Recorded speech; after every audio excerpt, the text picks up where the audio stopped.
changed my clothes, and because I had on like a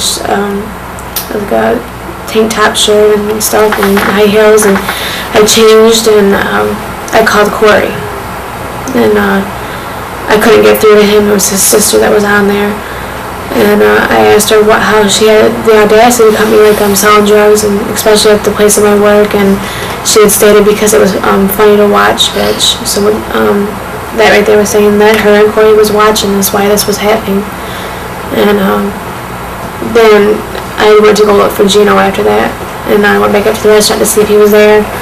He wasn't there, so when I went back up to the restaurant, I didn't go by myself. I had my sister and her boyfriend with me, and he wasn't back at the house by the time I made it up to the restaurant. So he walked back up to the restaurant, and I waited there for him. In between that time that I was waiting there for him and the time he got there is when the other officer came. How is it that the other officer came? From people that called in the parking lot. People that were watching what was happening to you that you've described, apparently had called the police officer? Did they say they called him? Mm-hmm. Okay. And the police officer arrived. Was he in a police car? Mm-hmm. Yep. I mean, it was marked police car with the lights and the whole thing. It was a Blazer. Was he by himself? Yes. Okay. What was the first thing he did when he got there? He got out of the car, but where did he go?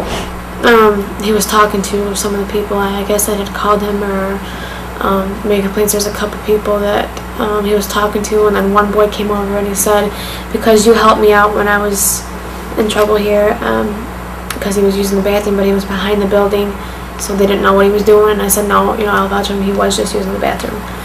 And he said, and I seen all this happen. He said, I will stand up for you even though I don't like cops. Don't know what his name was. He was a younger dude, and then there was like 4 other of them that he was talking to.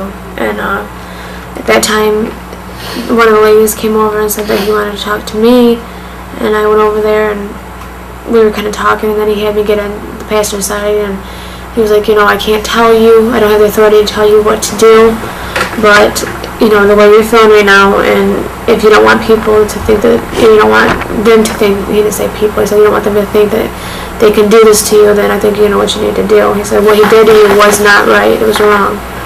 And he was even kind enough to take us to the police station and back home afterwards.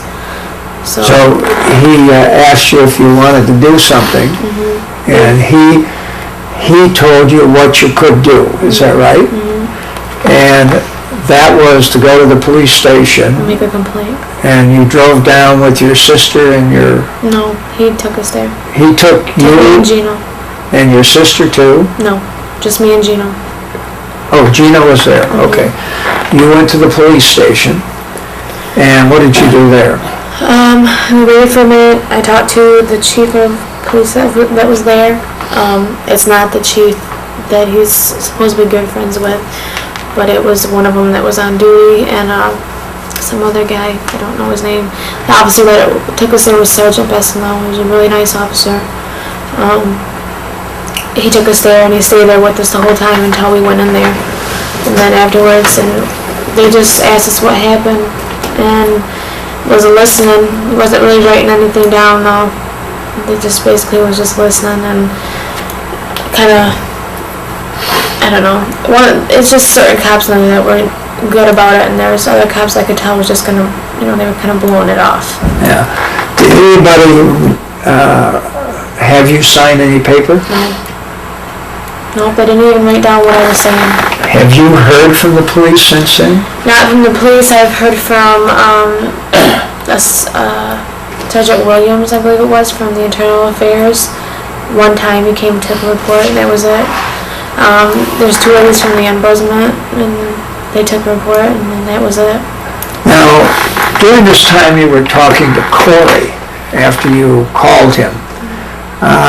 Was there any discussion about him not only seeing what was going on, but hearing what was going on? Yeah, that was probably about 2 days ago from today. From whom? 2 days ago from today is when I found this out. We got into a discussion that led into what was going on the night of the scene. Who was you? Me and Corey. All right. And I said, how do you know what was going on? He wasn't there. He said, yes, I was. I said, yeah, but you could see us, but you wasn't right there. You couldn't hear us. He said, well, did you know that the officer's cell phone was on the whole time so I could hear? I said, no, I didn't know, but I do now. And then I immediately hung up the phone and called my lawyer and told him. And, Okay, so really what this breaks down to is an ex-boyfriend calling the police on you. because I'm with someone that he And hates. does Corey say he had any previous dealings with this police officer? No. Did the police officer say that this Corey had worked for him before or anything like that? No. Okay. To my knowledge, they didn't even know each other until then. Pardon?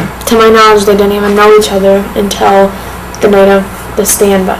Okay, but it was your ex-boyfriend, according to the police officer and this Corey himself, that made the allegations that you were at this location with drugs and with your boyfriend, and they had drugs in the car. Is that what, in effect, is said here?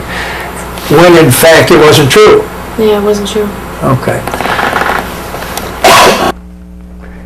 Well, let me tell you who this Collardi is. According to the Journal, he previously was an officer in Grand Blanc Township. In 1991, he was charged with felonious assault for allegedly pulling a gun on a man he'd arrested for drunk driving. In May 1990,